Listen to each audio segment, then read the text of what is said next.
Welcome back to the Garden with Joy and Holly radio show. Happy to have you along. Thank you so much for being with us. It's time for your garden questions and our garden answers. If you've got a question, send it on over to gardentalkradio@gmail.com. That's gardentalkradio@gmail.com. Or you can give us a call toll free, coast to coast, at 1-800-927-SHOW. That's 1-800-927-7469. We're going to go to the hotline, Holly. Ed from Worthington, Minnesota, listening to us on WNAX 570, longtime listener and supporter of the program, has a couple of questions for us. Yeah, this is Ed, Worthington, Minnesota. Two questions.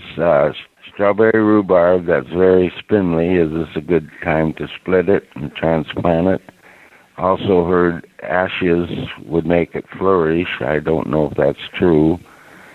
So, and the second question, I got a fern peonies. The seeds were brown, so I plucked them, and I'd like to start some new ones from seed, see what my luck is. I feel most confident in your answers, so thank you very much.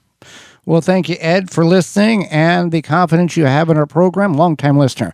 With the rhubarb, the spindly rhubarb, now is a good time to divide and replant, is it not, Holly? Yes, you want to do this in late fall.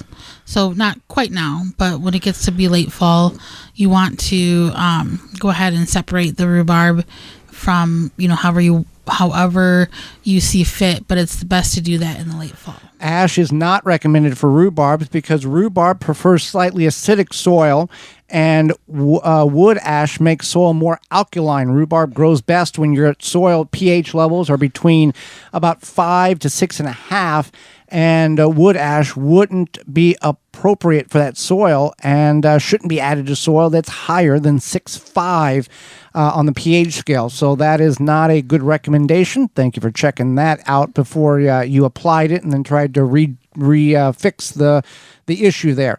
The peony seeds, Holly? Yeah, so you can start those peony seeds in late fall or early winter. I think I would personally start them in late fall. You start them indoors. You let them grow throughout the winter, and then you would plant them outside in the spring after a risk of frost or a chance of frost. And you do that inside, right? Yeah, you would keep them inside until you want to plant them outside. All right. We had a question come in from WCRN 830 AM out of the Boston area.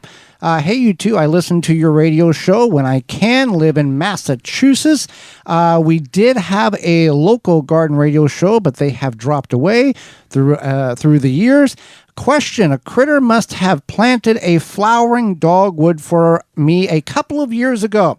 Took a photo of it, and an online program identified it as such.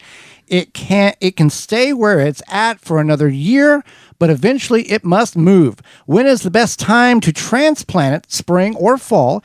It can stay where it's at again until through winter if it needs to be transplanted in the spring. Thank you, Arthur. Arthur, we appreciate you listening to our program. And transplant your new dogwood. I guess it's new. In late fall or early spring, both are acceptable when the air is cool and the ground is moist. Water the transplant tree regularly until it becomes established or it gets too cold for the ground to accept the watering in which you are applying. You could also could apply mulch around that plant as well, regardless of when you are planting it. Just don't volcanic mulch it. We do not like volcanic mulch. So we got another email said that came in from the Milwaukee area. I extracted 200 square feet of crown rot infected rhubarb from the home garden. That's a lot of rhubarb. How do I amend the soil for Your family would not like that. No. How do I amend the soil for future plantings? This presents a great dilemma for me. I'm affiliated with the Wisconsin Master Gardeners, so I need help. Also, how do I eradicate creeping Charlie, which is overtaking the lawn? Thank you for your help.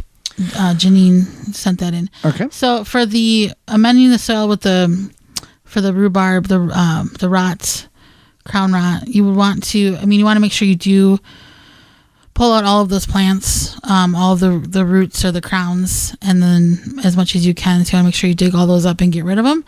But then you want to use either a rich compost soil, so something that is very highly dense in nutrients. So you could call like your local garden center and see what kind of rich compost that they have, or you can use a slow release all-purpose fertilizer, and whatever it says. So if it says it's good for a couple months, then you would want to apply it again in a couple months.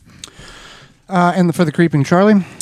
Oh, for the creeping Charlie, there's not really a lot of options for creeping Charlie. Move? Yeah, move. There was something that said online about borax. Yeah. You can try that. I don't know if it works or not. Your mom's yard is basically a few blades of grass, and it's all creeping Charlie. Creeping Charlie, yeah. So otherwise, you can just pull it out. That's kind of the best option. You can utilize herbicides for it. I do not recommend that, but that's up to you. If it really irks you that much, that's an option. But it tends to be like pull it out. But it's extra evil because it has this underground rooting system, just like raspberries, and blackberries. They tunnel underground, and it's a terrible, terrible thing. All right, next question here. My tomatoes are finally coming in, yay!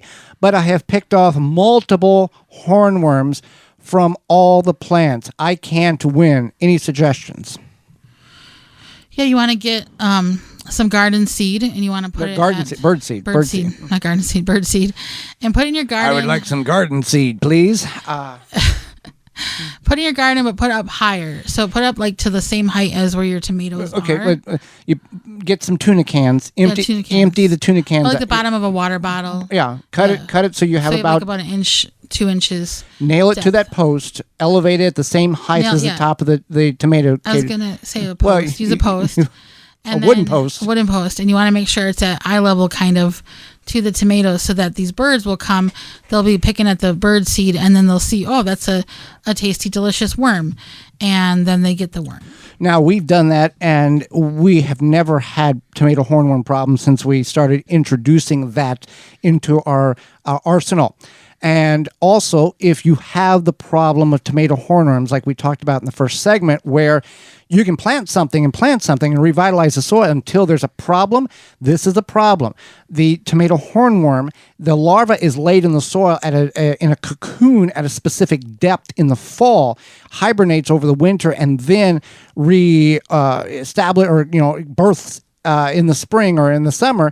So this fall, once you pull all your tomatoes out of that bed, go in there and disturb the soil, whether mechanically or manually, in order to disrupt the depth in which that larva is setting, and you will reduce your tomato hornworm problems by about 90% come next year. Well, it's time for what we learned today on the program. I learned that you can start peonies from seed. I thought you always needed to start them from bulbs. And I learned that ash is not always good. I'd always heard the same thing as our question from Ed in Worthington, Minnesota.